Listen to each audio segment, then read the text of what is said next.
Everyone, okay, so that is our show. As I say, it is National Olive Day. Let's go back to the open. As you can see, there's many famous olive references going on in here. I don't know who that good boy is, but he's clearly good at making a martini. Got some olives there. He's a bartender. A little more olives there, so different kind of olives. And of course, we got to get to the most famous olive of all time, and that is olive oil. Smacking the crap out of Brutus. Smacking the crap out of Brutus. Mary Garrett, nice to see you. I hope you had a great trip. There's going to be a lot of puns. The other thing we're going to do today is I'm going to take random phrases periodically throughout the show and repeat them in a way that makes them sound very dirty when they're not very dirty at all. I feel like that's fair. So what I think we should do is before we go on through much of this, I think I should pour a drink since it's National Olive Day. We are, of course, having martinis. I made a dirty... You should pour some drinks. Yeah. Okay, go ahead. I feel like you can do that all hour because that I'm not sure that hit. I'm not sure. However, I made olive martinis. Jesus. I made dirty martinis today.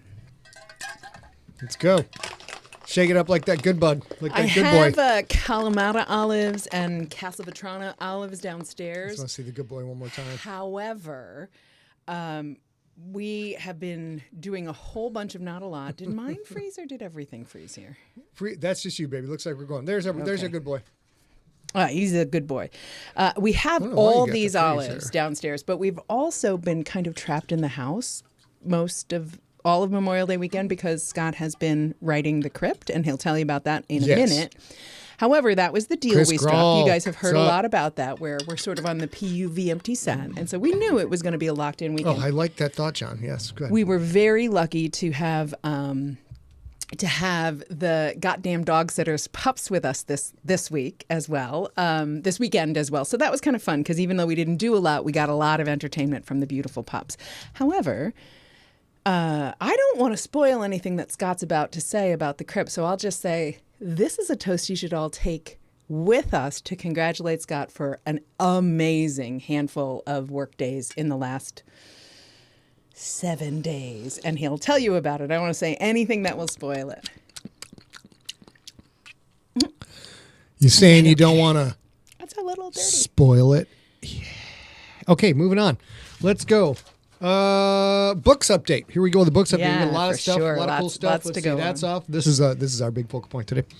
Books update. Ladies and gentlemen, the Rookie adult version, episode numero uno, with all the swears, all the cursing, all of the tongue-twisted titty-wampus going on in there. It's all over the place. That's up. Of course, we finished up the Stone Wolves episode through episode 33 for the story, and then episode 34 and 35 for the Q&A. We had a great time doing that. Wonderful questions. They're just episodes 34 and 35 are just packed with info, junkies just like you, including you, asking many questions and me giving many answers because it's what I do. I give many answers. Also packed with spoilers, you guys. If you haven't read everything in the Siglerverse, heed every spoiler warning and trust me, you want to turn it off if you don't want to get spoiled when you hear a thing about we're going to talk about it, whatever. Yeah. No. But as you can see, we've got this glorious adult version sticker up here on the screen. So nice to see you. So you guys can share this. Remember, this is a YA series. This is not a YA book. This is not a YA book. And we have literally, I'm not even kidding you guys, literally had more than 20 emails about this and countless Facebook comments about this, asking where and when they can buy it, when it will be for sale. And because we can't contaminate the marketplace, if we have a YA series with a non-YA version, we run the risk of losing our Lexile scoring, losing our ability to be on Reading as Fundamental lists or summer reading lists, things like that. We can't do it. We won't do it. We are literally telling you right this second, you will never be able to purchase this and you will never be able to email us for a download code for this. Yep. So if you want it, set your podcatchers to not delete the episode once you've listened to it. And then you can go in and save all those in a file just like every other book. If you haven't done that before, it's super easy to do. You just have to tell your podcatcher not to delete these episodes, but you can do podcast by podcast for this particular thing. And then you'll have it forever. So what you're saying is you have to tell your podcatcher to not delete a thing, baby. Not a thing.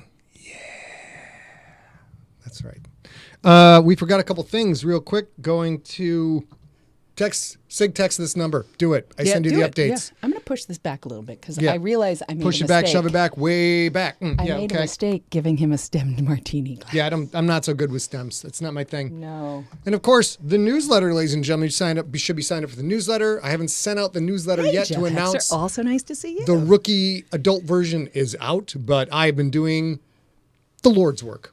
I've been doing the Lord's work. Which Lord, I can't say. Are we ready to talk about that work? We already talked about it. Let's go back to books. Talk about the Lord's work. Here we are. We're talking about this. And then, of course, ladies and gentlemen, those of you who pay attention when I send out notifications may have seen the tagline or the bullet point that I have a 6-figure crypt update for you. And that is because I am the best at math that has ever been. I know more about math than anybody. In my math, by my count, I have 6 figures at 113,000 words in Shakedown. We appear to be 92% done, or 92% booyah. So that is my 6 figures. There we go. I think I will be done with the primary, the slapping the clay upon the table. Oh yeah. And that should be done tomorrow or Friday at the earliest. And then I've got 3 or 4 or 5 days of going through, grabbing as many of the notes I make to myself as I can to make it easier on the first draft reader over at Athon. And of course, the battery of military advisors and continuity editors that I have lined up to read this thing. Big John Viscar is back from vacation. Apparently he's ready to go. Nice. So we're looking pretty good. And the reason I want to talk about this today, of course, this is constant content for us, but here's the thing. Back to Maine. I have been just an eager beaver, an erstwhile squirrel packing away nuts. I'm not even saying that in a dirty way. I have been an industrious. I have written first draft. Remember, I went through and outlined all this before, and I've been bludgeoning my way through the outline, figuring out what works, figuring out what's broken. I've written 77 pages of the crypt in the past 5 days. I worked all through the weekend. A very reasonable estimate is 77 pages at 250 words a page. And I know that there are quite a lot of you who are writers out there. I am not, but I know that that's a whole That's a 5-day run right there, ladies and gentlemen. Not for amateurs. Not for amateurs. And not even for professionals constantly. Like this is a give me the NAS, let's do it. Like this is a hard, it's great. And I have read, I think maybe about 100 words of the crypt, the new rewritten crypt, just to have read one section back in the beginning that he wanted me to read. And I'm already excited because I have also watched him go through, oh my goodness, I have a problem and I don't think we can solve it. And, that's how writers do. But there was a day about 10 days ago where he was really concerned, and I absolutely believed it. I thought the career was over. I did. I thought we have to give the check back. We're in trouble. Right. And he said that. He's like, what if we lose our whole advance? I was like, well, we're not. That's not how any of that works. And sometimes that's, you guys all do this with your partners, your business partners, your private life partners, whatever. You have that moment where you're like, no, that's not how any of that works. You'll be fine. And that works. And then there's some times where that is quite literally saying, sorry, I just pooped in your Cheerios, right? Like it didn't work at all. And he was like, yeah, no, we might. Let's help out David Cataluk out there. He says he's been in a hostage situation, hasn't seen the light of day for over a month. Is there a new book on the horizon? There are several. There is GFL Book 7. Second draft is done and edited by Big John. I got to get that back in and get to work on it, but I can't start that until I finish Shakedown, the Crypt Book 1 first draft, which is where we're very close to finishing it and sending off to the publisher Athon Books. The Crypt is going to be a 5-book series. I'm already very concerned. I went way too big on book 1. That's just way way too over the top and gonzo and bonkers to be able to possibly follow it up with constantly up level it all the way up to book 5. So that will be a challenge. And then the other project that is coming, the project I'm not allowed to talk about yet, is a project I might be working on a little bit with Mr. Rob Otto, who's out in the chat room right now, and we are not allowed to mention any factor of this.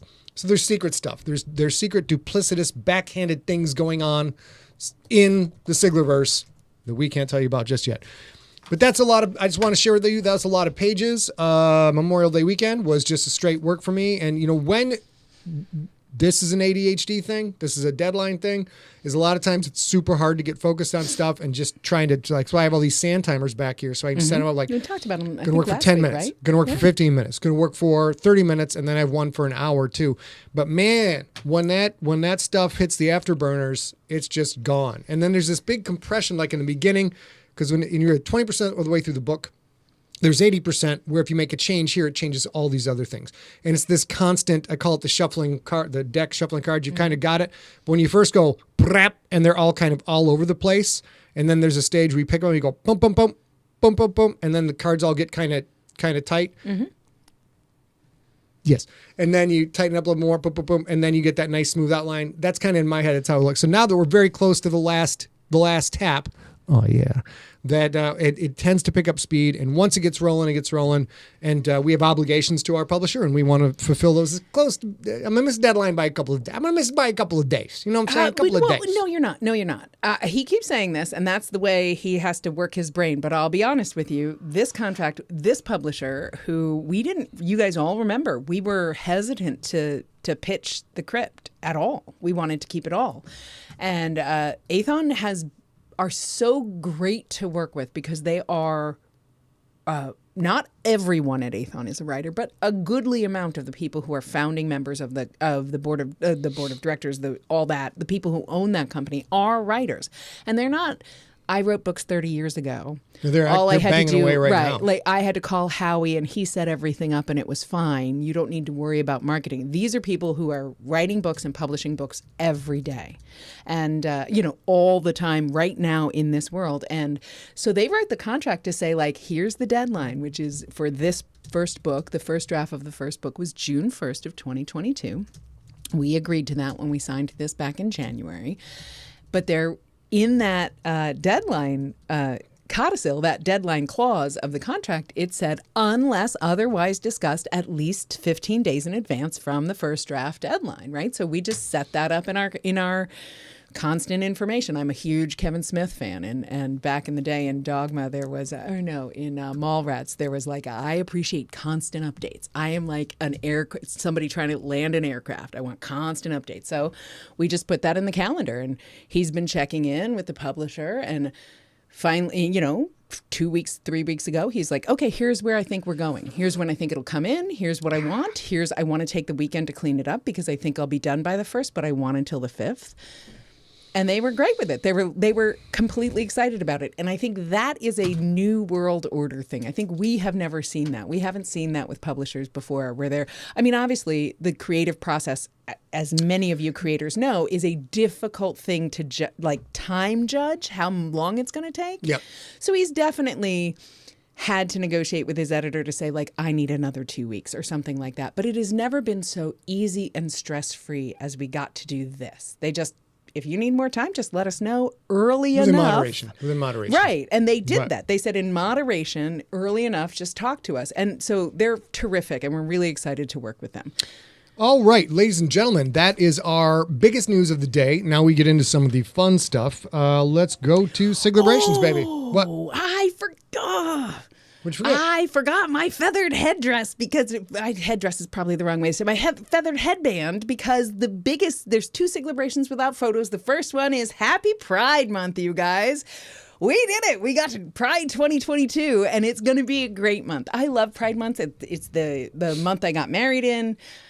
It's the month I was born. As a bisexual person, I love Pride Month because love is love, and love is right. Love is always the right answer. And so happy Pride Month to all who celebrate, and happy Pride Month to all who celebrate with them. I All love right. y'all. And two, we have another Should I go to pictures yet? non-photo celebration. Jason Yees, I think you were in the chat room tonight. Yes. This is a really fun one, but there's no photo. And he says, if I did the math right, today, Jason became another year older and turned 50.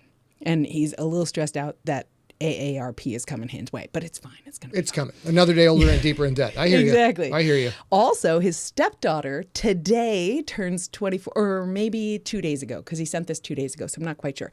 Turned 24, and his wife, he says, turned 25 for the 23rd time, and I have no idea what that means. Oh, I think that means she's an elder god. She's a crypt keeper. Yeah, I think it's something like that. She lives in the basement in a special room. We don't call it a coffin. We call it a special operation box is what we call it, because it's not actually a coffin.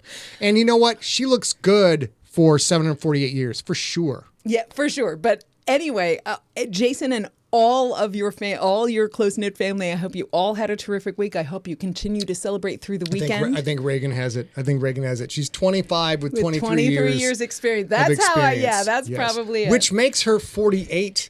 As I said, I know math better than anybody. I do. And I know all the words. All the words. All right, let's move on to... So now we can move to photos. Yes, I'm so sorry. I just wanted to do this. This is my next Let's go to Junkies. Yeah. Here we go. And Chappelle. Oh, we got to get Junkie Picks. Ready? I am. And speaking of Love is Love is Love, this May 26th, so just recently, a couple days ago, Daryl and Genelia celebrated their 38th wedding anniversary. And if this isn't the perfect wedding photo from 38 years ago, happy birthday, I love David. everything about this. I love it so much. I love you guys, as you know. I love how cute this photo is. I love that you have cute glasses in your hands. Morning, Chris. Really cute. Cute glasses in your hands, and I just love both of you. So happy anniversary. Happy anniversary. Right, next one? Yeah. Shabbat. If you guys don't know the gentleman in this photo, that is my brother Jude, who you know I love to death. And you all know Robin Taylor. Robin has been relentless in her visiting up and down the East Coast, which I love so much. And I didn't even know, neither one. Robin is a friend of mine. She used to live in San Diego. We used to hang out on Sundays and watch Game of Thrones. And Jude's my actual literal brother. I found out on Facebook that they were hanging out this past week, and I am so excited about it. It's just the cutest thing. So that's Robin, of course, wearing her GFL shirt. Steve Ricky Burke said Robin is collecting infinity stones. It's absolutely. As she traverses about the continent. Goodness gracious, yep. Robin, if you are going to take over the world, I'm here to see it. I am here to see it. Speaking of, though, we're rewatching the MCU, so yeah. I think that's what the Infinity Stones mean, but I don't know. So don't spoil it. We just rewatched Thor: Dark World. I'm not happy. I literally blocked out most of that movie because I was so not liking the way the scripts. We watched it again. I'm like, I remember why I blocked out all this stuff about that movie. Yeah, blocked it all out. Yeah. When we redecided that we were going to watch the MCU. Oh, and by the way, that is the last of the junkie photo, so you're not missing anything by me telling the story. When we decided, I was like, okay, but I've only seen 5 of them, and it might be tedious for you because you've seen so many. And he was like, yeah. And we sort of looked at it and he was like, yeah, I haven't seen the Thor: The Dark World. Hold on. And halfway through. Yeah, hold on. I got to tell you this first. She was trying to be very gracious and kind and say, well, I would love to watch all of this because I'm just getting into all of this. But if you've already seen the stuff and there's ones you don't like, if there's things you haven't watched, you could watch those with me. If you want to watch me, and I'm like, hold on, Bubala. Hold on.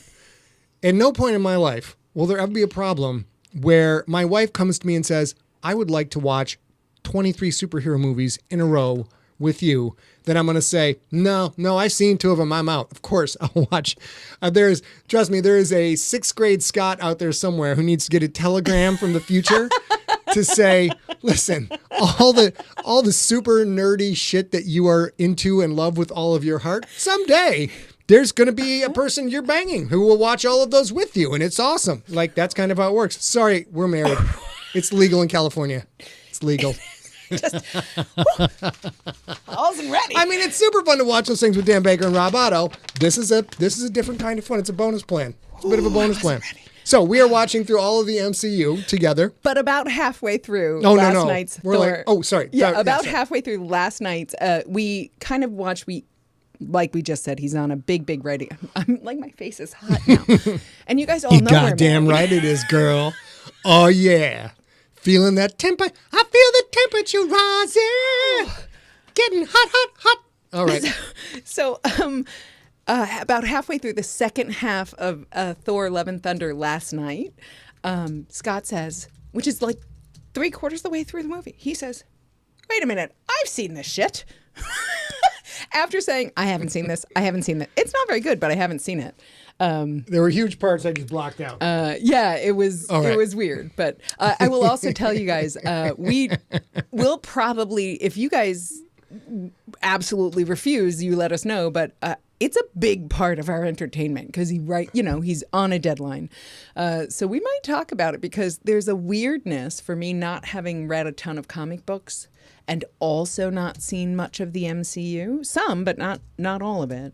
And him, who had read all those comic books, has sort of this age-old knowledge that may or may not make it into the MCU. And so there's a lot of times where I'm like, the fuck is that? And he's like, no, wait, what the fuck is that? So we may talk about that. Yes. All right. So you ready for Pupdate pictures? Sure. Yeah. All right. Here we go. Let's go to Pupdates. And ladies and gentlemen, there we go. That is my sweet girl, my baby bear. She's a little bit younger there, just starting to turn gray. She still has the seatbelt collar from Auntie Amy. Oh, nice. Yes. But that is my pumpkin. She's getting a little bit older now, but she was a cute pup. And then, of course, we have to show A's darling pup, too, and that's very cute. That's very, very cute. Where's that from? I don't even I don't know. It showed up in the pup picture. I have no idea. Look at Apparently, what a this sweet is when girl she that was is. perpetrating that she was an angel and was surrounded by a unless nimbus that's of light. a tauntaun. Is that a tauntaun? No, why? What are you talking about? Maybe she killed it. The nimbus of light is a tauntaun? No, this. Oh, I don't know what that toy is. I was making an angelic reference, okay? I was about to get biblical, and you spoiled it, so I can't drop my Bible references now. I can't And do it. that's probably do it. fine because she's not very sweet. She's not. There's no. She's No. I love her to death, but she We have a isn't the problem now cuddliest. where she's my pirate dog. So I will sit on the chair to watch true. TV, and she will mountain goat up the chair, sit on top of the chair, which is only like this wide. She will sit there and like be right there, and I can reach up and I scooch her chest like that. And the second I stop, she starts she claws at my head like, "Hey, motherfucker, let's get going with the pets." And I have to be like, "Oh my god." But it's that's my dog. That's her dog, but she's very cute. All right, that's MCF updates. Junkie Pets. Wait, go back. I forgot. Yep. Here we go.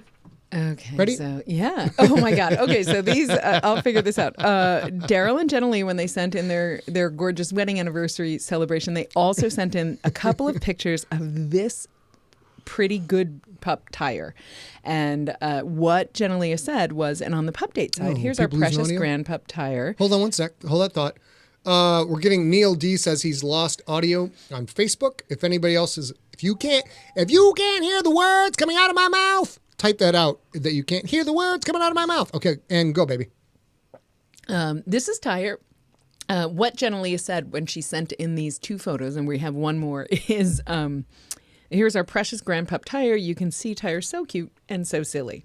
And this, I think, is maybe the cute or silly, but let's show the next one too. Because this is also cute and silly. So I think she was giving me two photos, one cute and one silly, but I think they're both lovely, and I had to run This them one up. is less silly because this one is, hey man, let's go to another bar. I know we've already been to 5, but I'm a good time. Bro, you're fine. We're fine. We're fine. You got to work at 6 o'clock in the morning? That's like 3 hours from now. We got plenty of time. And then you go to this one, trapdoor spider. Narrow. That is a trapdoor spider waiting to murder a passing cat. And or narrator. Tyre was not fine. I was not fine. Let's go to the next dog. What do we got? Okay, so this, I'm almost sure, is either Benjamin Erickson's pups, and this one is Bo, who is sunbathing. Bo looks like a tiny little, I could bite his tiny face. He's so cute. Come on. Bo looks like he's so high, he can't remember to come in out of the sun. And he's just going to sit there till Cheech and Chong come get him and say, hey, man, let's go. And like he's just so high and he can't figure out what's going on. But you know what? That's not necessarily a bad thing. Yeah, that's not necessarily Ready for the next thing? I am. Here we go. Timothy Clark listening on Facebook and YouTube at the same time. Wow, man. And then we go It's a good to, thing you got the is weed, this though. the same dog? No, it's not the same dog. This This dog is is Little also Bit, and that is Benjamin. And what he says is Little Bit being my helper, sitting with me in the lazy boy, and he looks like he's being Little Bit. Okay, the last dog was on weed. Little Bit dropped a tab, and that tab has not agreed with Little Bit one iota. Little Bit is sitting there trying to figure out why is the carpet talking to me? But if you're a dog and the carpet talks to you, there's always a solution. You know what that is? What? Pee on it. As long as that's only an option for dogs. No one here should take that advice from Scott Sigler. Oh, like no one here has ever peed on a carpet. Come on. Jeez, don't give me that crap. All right, moving on to that's our pre-planned show for today, and we're going to move on to questions right now. Oops, bam, no, bam. not yet, What'd I miss? because What'd I miss? I think I have to get out ahead of this, you guys. We'll find out, but I'm almost sure we do. As Scott mentioned at the beginning of the hour, or a little bit into the show, later this summer, Scott and Rob Otto are going to work just like they did last summer. They're going to spend a week on a writing retreat, writing a screenplay. We did it last summer. It was wildly successful. It was really really good for us. And I hope really good for, like, it was a great week. It produced a great script. It was all great. We're going to do that again this summer. And we're going to do it at a lake in Michigan. And today I had this. I knew it, you guys. So I will tell you this. I knew My darling wife comes to ask me a question. She's like, hey, listen, would you guys go fishing? Yes, if we can. If we have time. This lake, she's like, this summer. On this lake, do you swim in the lake? Yes. And then she goes, and then she says the phrase, which I always know is going to be a incredibly entertaining moment in my life. She goes, this is coming from a city girl, so I don't know. I remember A grew up in New York and Manhattan, so her experience as a child is far different from mine growing up in northern Michigan. Now, city girl, please inform them of the question that you asked. I will also say my brother was a Boy Scout, and so he went to Jamboree every year. Like, he has a lot of this experience I don't have because he went and he found woods and forest and shit. I didn't do that. So until today, oh my God, you guys, I thought that a lake, I get the ocean and I get a river, but if it was a lake, it had to be quite deep so that the fish could get big enough to fish, because I know that there's like a size limit. And if it was deep enough for fish to be big enough to fish, you probably shouldn't keep going. Swim in it, because that would mess up their ecosystem. And I can't tell you why I thought that, but I absolutely took that as a truth until today. And the other, Matt Bowler. Hey, Matt Bowler. If you guys haven't seen the tour of this place, we live in a townhouse. So this conversation actually took place with Scott up 13 stairs and me on the first level, and him like, what? Because I was like, wait a minute, can we fish in that lake? And he's like, yeah. It's like, but wait, we can swim in that lake? And literally his face was like, no, at this point, I'm pretty sure. Yes. I'm pretty sure I was already laughing because I knew where this was going. And the next question, do people pee in the lake? And I'm like, sometimes.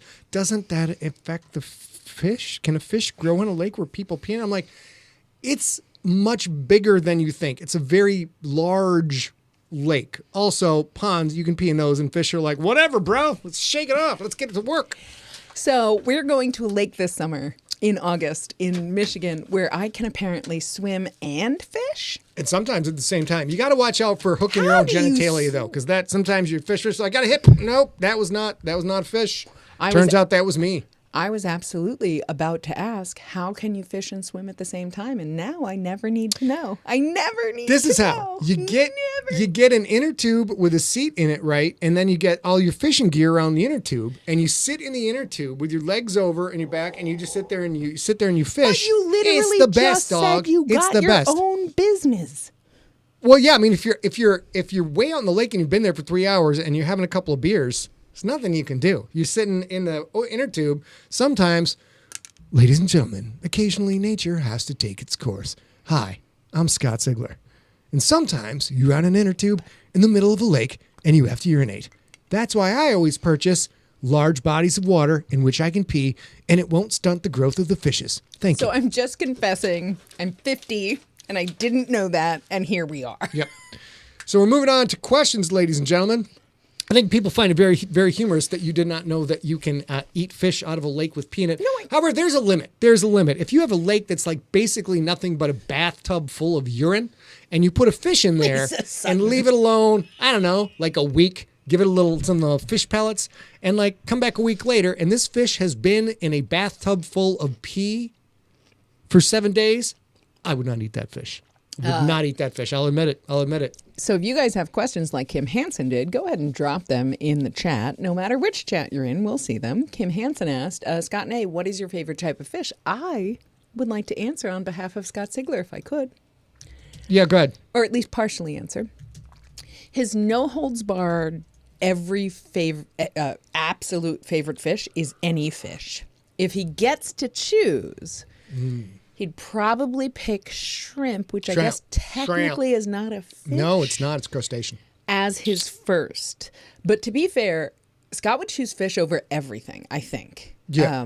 Any fish over everything. I have learned so much because I never fish. I don't know how to clean a fish. I don't know how to do any of that. 2 points in the chat room. Mike in the Steaks mentions the fish are peeing in the water too, and you're in the water where the fish pee. And also Lisa Sutton responding to my bathtub experiment, which is a new type of yellow striped fish. I'm so glad you're here, Lisa. It's been Plus, so long. plus 10 experience points for Lisa Sutton. So good. What do you got there? It's a yellow striped fish. Can I eat some? I don't think you want to. I don't think you want to eat this at all. I love the idea that your favorite fish are Swedish fish because it's totally cool if you don't love fish. God, it's totally cool. Those are, I don't know what those, like, yes, I'll eat. Did we turn off a monitor? Because Sean's getting a strange echo. Sean's getting a strange echo. Let me take a look at that, Mike. Is everybody getting a strange echo? How about now? There's no way they're getting it straight. It's impossible. Okay, that's okay. We're getting a weird echo on Twitch too, it said. Yep, I think that's because for some reason our mixer software reset and I wasn't prepared for that. So now and my brother, Chris Grall's getting weird latency too. Okay, yeah, it's fixed. Now it's fixed. We think it's fixed. It kind of got... Gosh, we're getting hammered on YouTube. YouTube's better now. Spam. Everybody's saying it's sort of better now. Fixed now. You did the thing. I did. Yeah. Fixed. My brother, while we were dealing with the sound issue, asked if when we were at my uncle's house, I guess in Oregon, did we fish for catfish? And I remember eating the catfish, and that was the same trip anyway, where I also shot a shotgun for the first time and almost dislocated my shoulder. But I didn't fish. I goofed off on the shore with you guys. I didn't fish because we only had the I gotta two share. poles. Can I share? Can I share a story? All right. Of course. So I hope. this goes back to the delight of being with someone who's not from the culture in which you grew up, which also is quite awesome too. If you have a spouse you grew up with, that's fantastic. If you have a spouse who comes from a very different background, that's fantastic. Genuinely agreed. I got to tell you about the first time that we went tailgating for my nephew Caden's. My nephew Caden was playing college for Wheaton. Chris Grall went with us, as a matter of fact. Wheaton in Illinois, is that right? Indiana, no, Illinois. In Illinois, he had a great game. He had a pick six. He had 5 tackles. He had 2 block passes. It was exceptional. Loved it. Had a great time. Hung out with Chris Grall. We had a great time. We were tailgating, and it happens to be some people that Rob and Danny and I grew up with in Sheboygan whose son was playing for the other school. So they threw a big tailgate. I reached out to Wendy, and she said, oh, my God, you guys got to come tailgate with us. We tailgate.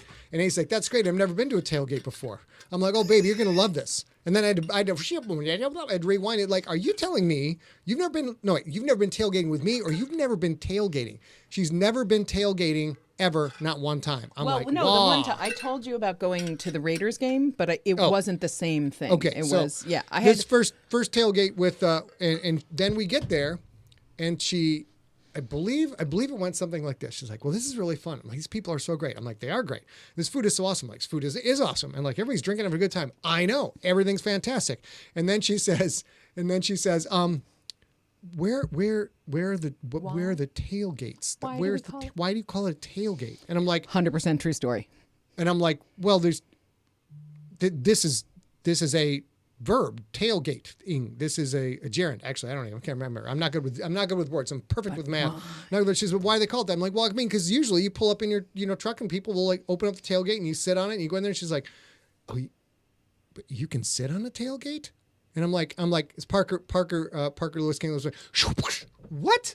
She's never sat on the tailgate of a pickup truck ever. So when I was young, this was my 2 brother, years ago. Yeah, my grandpa had he had an orange grove and he picked oranges, had a truck that he'd go to the orange grove in and he picked I got to whatever. keep trying to block this asshole. Okay, cool. And when that happened, that I remember because I'll never forget it because my brother, who's 2 years older, who's in the chat room, who I love to death, my brother would like hold on to the back of this big truck. It wasn't a pickup truck. It was a bigger truck, right? And he would hold on and he would jump down, tap his feet on the road and jump back in. And everything my entire life, all I ever wanted to do is be as cool as my older brother, right? Like, so he did that a couple times and I tried it and I didn't realize that he wasn't running behind the truck. He was literally like holding on, tapping his feet down and jumping back in. So I do it and I get left in the dust,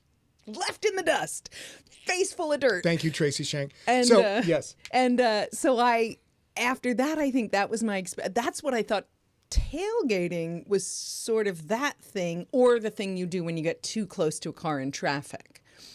I didn't realize that. It is that though. Like, that's tailgating too. And waggle your feet on the back of a tailgate and drink margaritas out of a tiny bottle with a new fantastic woman you just met. I'm short. I didn't know. I'm very short. My wife is very shorter, and sit in the tailgate with like her little legs sticking out. Like it's like we are the Lollipop Guild. It was quite. I know, and I was so young. The one time that I was on that truck in Florida with my brother and my grandpa who was driving, I didn't realize that Jude was just smarter and older and funnier than I was and was like barely tapping and whatever. So it was great. And I got to sit on a tailgate and we have pictures. Maybe I'll find them and show them to you next week. Find those. So that's wonderful. All right. Do we have any questions, darling? We have many, many questions. So because I've been writing all day, did I mention 77 pages in 5 days? I may have mentioned that. I know all the words. Oh, Jude, I'm so glad you remember that. Jude said he's belly laughing at that. It's a very great, what do they call them now? Core memories. They call it, that was a core, this is a core memory for me and my brother. It's why I love him and will always love him to death. But yeah, I totally ate dirt that day. So you're saying that that's a core memory? Yeah. Okay. That's our theme for the day. That's dirty words. Wait. Oh. Not dirty words made dirty. Not dirty words made dirty. Oh, there's no way I can share this with you, is there? Can I show it on my phone? Chris has that photo. I'm going to try. Chris Grell does? Yeah, and he just I think they should be able to see that. All right. Thank you, Rob. There's one thing I count on from my buddies from high school. It is that when you make an incredibly stupid joke, they will pitch in and make incredibly stupid jokes too. It's a thing we have going on. No surprise, I'm the one in the orange hat and orange sweater here, or orange scarf here. Nope, this is me enjoying. Well done, Howard. With my mother-in-law standing there like, oh, are you okay? And my feet are up. I'm like, yay, tailgate. No one was as impressed as I am. One thing about A is when A is delighted with something, everybody around A is delighted. It's quite fun. Let's go with the first question. Okay, these are interesting. I found a handful of questions that are academic questions you ask a writer. So I thought I'd ask a few. If you guys have any and you want to add them to the chat room. This is a good one. Does a big ego help or hurt a writer? I think I got to answer Andre here. Okay. Dig it. Okay. Does a big ego help or hurt a writer? First of all, I'll get on a bit of a soapbox. Number one, I have the biggest ego. There's little question that I have projected myself above my weight class in almost every category of life. It's very constant. And I believe that I have a hard time relating to my writer friends who have like the crippling lack of confidence, the self-doubt, stage fright, all of these things. And I have those same things, which I'm going to get to in a second. So to have people be that way when they are trying to make a product to share with others and hopefully get paid and then hopefully get famous and rich so you don't have to do anything but do that, it's kind of a thing, and then think you're terrible at it when you've been doing it for years. I compare that to no one enters a beauty contest thinking that they're ugly. So there can be very modest people in a beauty contest that they might be like, well, I enjoy hanging out with people and I know I'm not really in this category, but I thought it'd be fun. No one enters a beauty contest unless you look in the mirror every now and then and be like, oh yeah, at least a little bit, maybe a long one. Yeah. A little bit of you thinks that you are hot. And if you are a writer, a little bit of you thinks that you are James Joyce. Like it's just the way it is. So when I do have self-doubt, and when I do, just 3 days ago, I'm like, I'm pretty sure we're gonna have to give back some money and the career's over. What you do is you go to work. You go to work and you put your nose to the grindstone and you push your way through that so that you can get to a day like today where you're like, you know what? I'm pretty fucking good at this shit. It's a fact. So I think so an ego does help you overcome. Because the other thing you have to be ready for is online reviews, which are never fun. Just flat out never, ever fun, no matter what the best book in the world is. If you look that up on Amazon, the best book, the most famous writer, look up any Stephen King book, read the reviews. It's brutal. It's rough. So people have differences of opinion. We have a couple of things from the chat room I need to share with all of you in case you're not in the Facebook chat room or the chat room where this was said. One thing is Steve Rickyberg, who, of course, is the iceberg. He's our engineer and our good friend. And he's like something. Who wrote this shit in the outtakes, which you've all heard. He called himself the FDO. Like, he understands that. I was sort of poking fun at that. But Jason Brown asks a good question. He says, does or did Scott have imposter syndrome? And I am perfectly happy to let you answer, but I would like to answer, if I could, from my perspective and see how we line up. I personally don't believe that Scott has ever had imposter syndrome. He often, and I mean often, has a moment where he sees his professional life as a writer and his public life as a writer. Somebody writes a book similar to an idea he had. Ooh, that's rough. Like he does that. Or he sees somebody do a thing he wanted to do or tried to do in one of his books that lands better, that catches the imagination of the public a little bit differently. And he's like, ugh. But in my experience, every time he's had a moment where he's like, where he could say a thing like, maybe this isn't right for me. Maybe I'm just not good enough. In my experience, I was going to let you answer after, but I don't think that's ever happened to him, and I've never seen it happen to him. When he has that moment, which I've never heard him say, but say we assume he has that moment where he thinks, gosh, I'm not really sure. What he does is this. Work the problem. Work the fucking problem and work fucking harder, Sigler. Get up earlier, work harder, do some push-ups, get out of your own goddamn head and do the fucking work. Yep. That's what he does. He doesn't have an imposter syndrome. He has who's Mickey? Who's Mick in? He has a Burgess Meredith in his head. Is what happens when he gets that moment. You'll be like, faster than greased lightning. Yeah, he's like, fucking get to work, Rocky. What are you, weak, Rocky? Just fucking do the job, Rocky. I'm wasting my time with you. So what is Marcus's last? Marcus Diablo. Marcus Diablo is what exists in his head as imposter syndrome. There's also one from Daryl. Let me hit while you look it up. Neil D asks, during your time with The Transfer, which was one of the best bands I was ever in, did you guys tour at all? And if so, what's your craziest story from the road? crazy story is not very flattering or exciting, but it sure is a crazy story. So I was at an age where I had a job and the other gentleman had, normal 19 to 21 something jobs. And I was like 30 or some shit like that. So I had a job and I'm like, you know what? Because I have never actually toured ever, not one time. Never can find the right magic sauce with a band. Never have an opportunity where somebody's in a band like, we're going on tour, we need a bass player, you want to join? Like nothing like that. And it's still on my bucket list. I'm still working towards getting in a van, touring for 2 weeks, and just with music. With related music. I've done it with books, which is very cool. So the most interesting, did not tour the Transfer, but we drove 4.5 hours for a show once in the van that I bought. We get to the show. We play the show. It was wicked fun. I'm going to guess there were like 500 kids there. We had a great time. It was in the middle of like an old factory in the middle of nowhere. It was a super cool thing.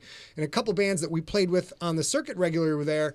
And just, I was like, it was rock and roll heaven. I was having a great time hanging out with all these wonderful people, playing music. Everybody's happy. Get back in the van, drive home. The next day I get up and I'm like, I think I left a bass there. Because I remember having 2 basses, taking one, it was like a youth camp type thing or a Girl Scout, Boy Scout / facility. So it was a big kitchen.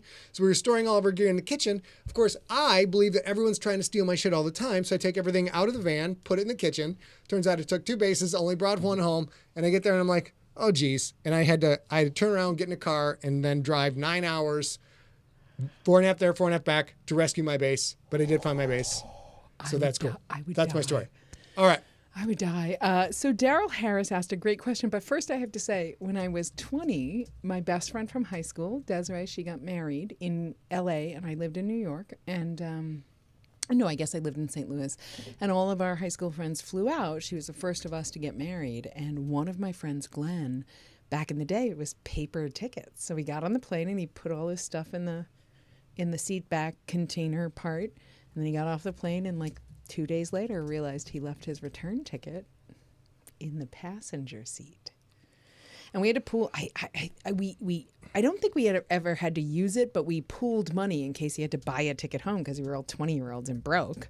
That is the worst I've ever felt. And I feel like that might be, or for someone else, I mean, obviously, that I feel just that way right now to learn that you left a precious bass behind. They're so precious to you. And they've always been that way. They are my favorite thing. Let's switch over here and I will show a little bit of the basses. That is my 5-string lefty neck through Warwick. Then up there, that is, actually we don't have a name for this one on the bottom right. This one in the middle right here. That one right there, that's Baby. That's the first really nice bass that I bought myself. And it is this incredible burl top, 5-string lefty, not neck through. It's spectacular. And then these are my 2 Sandbergs. This is made for you after an endorsement, right? Yep. This is that is Ivar the Orange. And then up in the upper left-hand corner, oh yeah, that's white chocolate. White chocolate is the go-to. White chocolate is the best sounding, best playing bass I've ever had. It's like sex on a strap. It's just okay. There's actually a thing with sex on a strap. Let's try that again. It's like a milkshake made of sex. That also sounds gross. Let's try it one more time. It's like a rainbow cloud of sex. That's what it's like. Playing things like a rainbow cloud of sex. I'll go with that. Daryl Harris asked, when you altered the Rookie for YA, did you have to change anything significant in the book or the series? And I believe he's all obviously asking not about the curse words. No, it's basically the exact same book, just with the curse words swapped out. And I think when I went through and got it ready for YA, the current final version of it now, and we changed all the fucks to shucks, there was probably a little bit of cleanup here and there, but the story's basically exactly the same. Yeah, and I will say this. We did have discussions, and a lot of them. You guys know me. You've known me for a while now. I'm pretty square. So I was like, well, I mean, but if you're fixing the cursing, what about like the violence? There's just violence. Like John, they didn't care. Right. They didn't give a shit. John is kind of a violent guy in general. He's a fun psycho. And he was like, yeah, I don't know what to tell you. This is how players communicate. Like, this is a contact sport. And so part of what you do is say violent things when you're trying to taunt your opponent and stuff. And also, and then he said this, and this was the thing that convinced me. He was like, you can talk to my brother. My brother moved from Michigan to Atlanta for a while and has been a football coach his whole career. Irv, he's wonderful. And Irv, when Scott was first writing The Rookie and you guys have all heard that story where he tried to put it in the Apple App Store and they were like, you can't do this with all the cursing. And then he talked to the curator of the ebooks or the book section or whatever that was in the App Store back in the day. And she was like, I would just love for readers who don't read anything else to be able to read this, but I can't recommend it because it's got cursing in it. And he was like, that's a bunch of bullshit. And then he talked to his brother, who at the time was coaching in Atlanta. And he was like, yeah, they say sir, and they're the same players. They're the same, but they don't use curse words because it's Atlanta and they're Southern and they don't. So that's fine. And that was a real big lesson for me, that there's a difference between aggressiveness and violence in a sporting way. That's important to note. And I didn't see that before. Let's do one more question, or maybe two. We'll see. I'm having fun. I've been working all day, you guys. 4,300 words today, which is 16, 17 pages. 17 pages today. So it's just when it takes off, it takes off. Maria asks, why on earth would you not put baby in the corner? Because no one puts baby in the corner.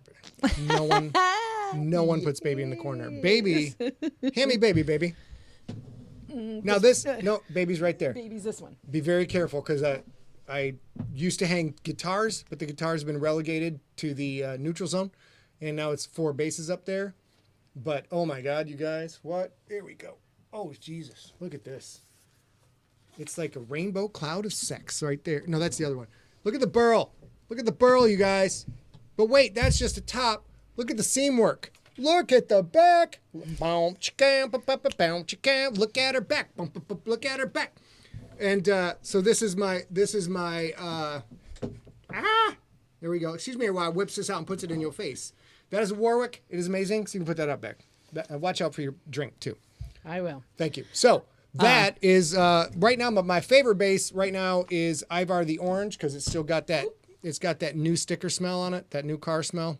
So Fertile Warrior says Rainbow Cloud of Fun Psycho. Wait, Rainbow Cloud of Sex and Fun Psycho should be an album name. I agree. I just have to make more albums. Bruce McLaughlin asks if Scott would ever consider going to Wasteland Weekend, and the answer is we have sort of no idea. It's a yes, but also it's an absolutely not right now. We gotta, with the whole COVID thing, we gotta dial that back a couple notches. We gotta dial back variants. Just dial them back, and that's also monkeypox. 4 for monkeypox. Yeah. I want to go to that. I want to Mad Max it up, but not right now. The dream would be for something like that to find a band who wants a bass player and or backup singer and or singer. Be like, we're going to go play a set at this thing. You want to go? And be like, yes, I do. I absolutely want to go do that right there. And the reality is that at the moment, with the amount of opportunity that we have to bring you guys more crypt, more, like Scott said, there's news on the horizon. There's more. It isn't worth right now the risk because, the mandated safety requirements are less so. So yeah, we can't think about it now. And it's hard for us. Like we're about to celebrate our 2nd anniversary and my birthday at the end of this month. And, we're like, maybe we'll order in sushi. Like, it's a little bit hard for us because I'm compromised. My parents are here. His parents are in Michigan that we're going to see twice this summer. And it's a little bit hard for us. As you guys all know, I have a congenital kidney defect, so I can't risk not getting to live this life and hang out with you guys. Speaking of living your life, hang out with him. Dr. Daniel Baker says, us old shits are fine with monkeypox. Smallpox vaccine is effective. So 80%, 85% effective. He knows about the science. I just want to know why it's all of a sudden become a big outbreak. He doesn't know, you know what? He doesn't know math like I do. Because I know He absolutely does not know math like you do, but you absolutely do not know math, sir. Yes, I do. Okay. All right. Yeah, let's do- Tracy. Yeah, it's our second anniversary. It's the craziest Oh, Lisa thing. Sutton. Lisa just joined a new band, has to learn 40 songs. Yes. Enjoy that hard work. You're going to be so happy. Lisa is such a creator like you are. She's a multi hyphenate. She's a musician / painter / artist / mixed materials artist. Just like you're like a musician, a writer, I can fix anything electric. Do you know I have done something related to that? I once went out partying and to bars, and I wound up saving 3 people from choking to death. Do you know what I was? No. I was a multi-Heimlichist. Okay, I'm giving it to you. Just because of the delivery after the fact. It wasn't the joke itself. It was the... That's right. That's right, ladies and gentlemen. All right. We are past 5. Do you want to? We still got we're past great crowd. 7. Yeah, past 7. We'll do one more question, then we'll tap on out. Let's go. Jason Brown. I think the groan is appropriate there. Several of you commented in the beginning about the pigtails. You might see them more this summer because it's hot. And AC is expensive. I will say nothing about the pigtails and their various attractiveness to me because I've gotten the look that says perhaps I've gone too far with talking about the sexy things. But you told. Oh, you mean on the show? You The mean sexy no? things- It's not that. It's the weird like books. you mean a little you mean things like, "Hey baby, can I show you my calculator? Oh yeah, look at all the digits it's got. That's a long what is number." the thing you're showing everybody about? That says the deadline? write down tomorrow's tasks, time sensitive. Oh, that's fair. Yeah. That's fair. And okay, so let's see. Howard says. Jeez, this spam thing is crazy. We're getting hammered. There, you're like blocked. Reagan said, you finally made it now that you're full of spam on Facebook. We're getting spammed on YouTube and on Twitch at the same time. So naked-HDXYZ, we love you. You're great. You're awesome. All right, you ready to start tapping this shit out, babe? I guess so. Sure. Do you want me to ask you one more question? Yeah, hit like it. One more question. Let me choose a good one. I already have a good one. Now I'm looking for a longer one. Those of you who are in the 80s children may recognize that quote. Hey, they're keeping you busy as if someone has the right to walk around giving me odd jobs. I know Daniel Baker knows who that is for sure. Probably Robin. Well, this is fantastic, and I'm just going to ask it because it's Tim Tharp, and it's been here a while, and it's such a fun, weird question. Tim Tharp says, I'm an original junkie. I've been listening since Scott had to send out the podcast on beta tapes that I played on my boombox, or at least I'm pretty sure. It used to be that during the Q&A episodes, the junkies would dig deep, deep, deep into a novel and ask Scott questions about some tiny point in the plot and then grill him about it.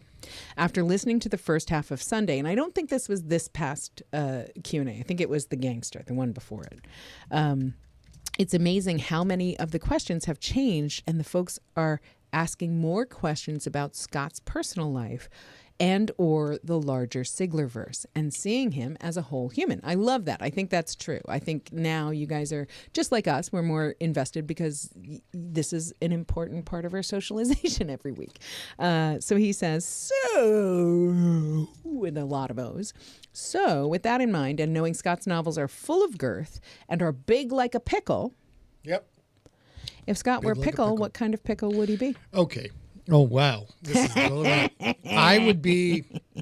There's only one answer to this. Now, I like pickles in many sizes, many flavors, many shapes, Many vegetables. shades.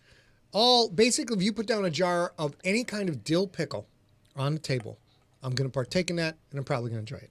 Sweet pickles, do not like. Not my jam. I'm not judging you, sweet pickle loving bastards, but I am saying that's not my jam. But for me, there's only one pickle. For me, the magic sauce of the pickles that you will receive in heaven is the Clausen. The refrigerated Clausen big gherkins are absolutely the jam. They are perfection of color, of girth, not too big, not too small. The taste is exquisite. The saltiness, just a hair over the tolerable line, which is where you want to be. When you do this, you're like, hey, these are really salty. We have another one.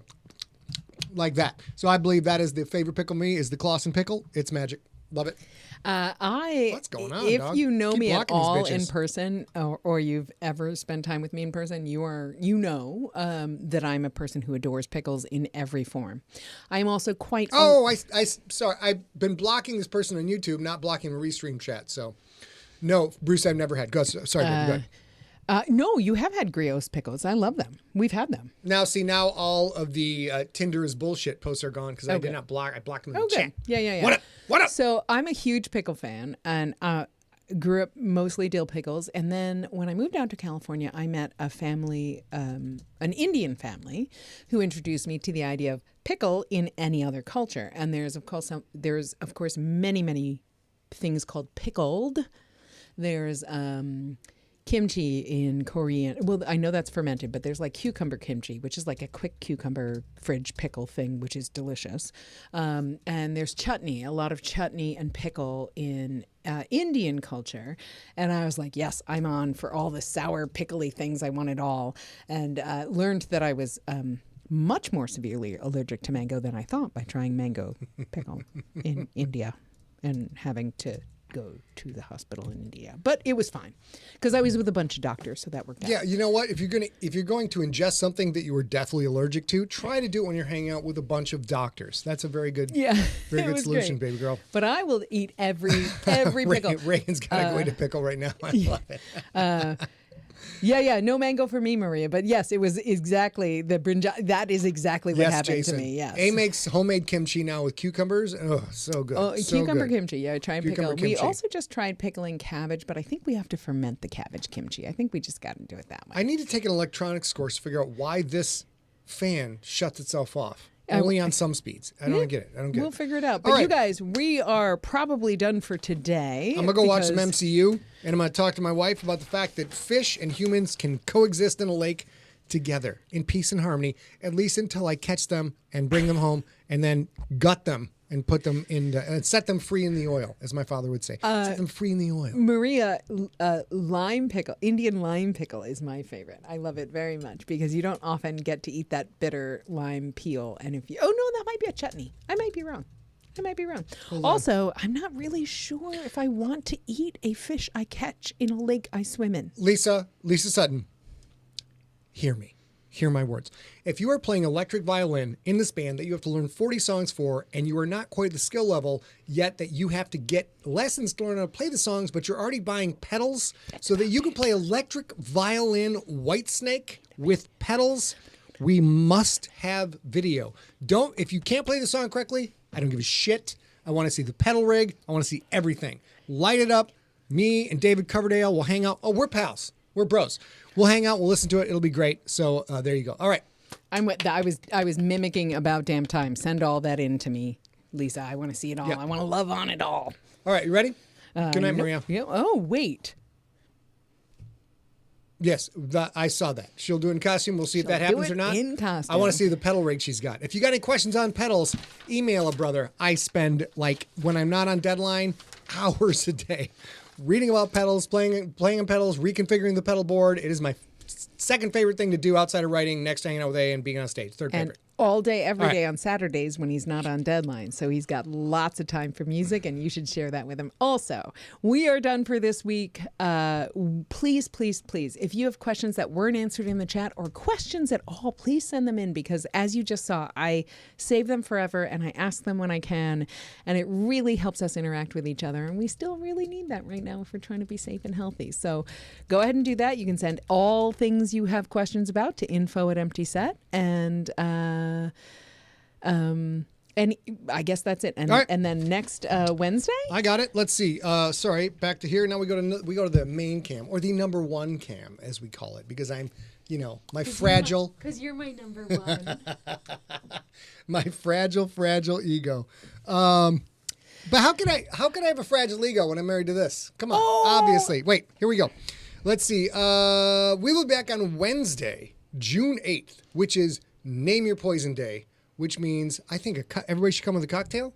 Everybody should come with something that they want to drink for that. Come Yeah, with a here. cocktail. Don't change the verb. You can also share at Like, info at Empty Set things you would like us to try, as long as it's not Malort. We've done that. We're not doing it again. And we're not doing absinthe on screen. We're not 'cause doing it's too much Epicac. work. We're not doing Epicac either. Yeah, Okay. it has to be a liquor. All right. Also, I do want to mention we did forget with all the technical difficulties at the beginning of the hour that this Sunday is Junkie Happy Hour. Or sorry, Oh, Saturday shit. is Junkie Happy Hour. Can you find that?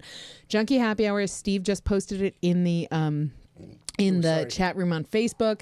It's super fun, you guys.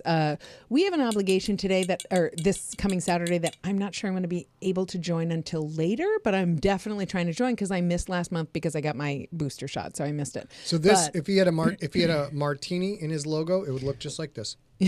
So this is this coming Saturday. It's super fun. A handful of junkies join all the time. Steve hosts it for 7 hours so that people all over the globe can join. And if you have never done it, you should hop in for a little while. All right. That said, until next Wednesday or Saturday, whichever, we want you to stay safe. We want you to stay science. We absolutely need you to stay smart, And you for guys. the love of science and the hatred of monkeypox, because what the fuck now we need a new pox upon our house? You see what I did there? I did. We want you to stay informed. Yeah. Oh, I know Shakespeare. I probably know more about Shakespeare than I know more about Shakespeare than anybody in the entire world. I mean, I'm the most knowledgeable. Stephen King is in this chat room. Shakespeare Literally. and math, you guys. Our pal Stephen King Shakespeare is in this chat room. and math. And Maria, I know words, even though she's gone. All right, let's go. That's it. So We're now just we going will to kiss off into the we will sky and tell you we'll all see the you next Wednesday. Kiss off into the sky. Kiss off into the sky. We like I love said. you. We're and now grateful we've for you. realized that sometimes when we say kiss off in the sky, it sort of like retroactively cuts to 7 seconds. So now you're going to get to, we'll make sure that you see the full, yes, Stephen King, really. I tried to tell you, Scott. I tried to. Now you will see the full kiss off in the sky. You ready, sweetheart? I am. Mwah!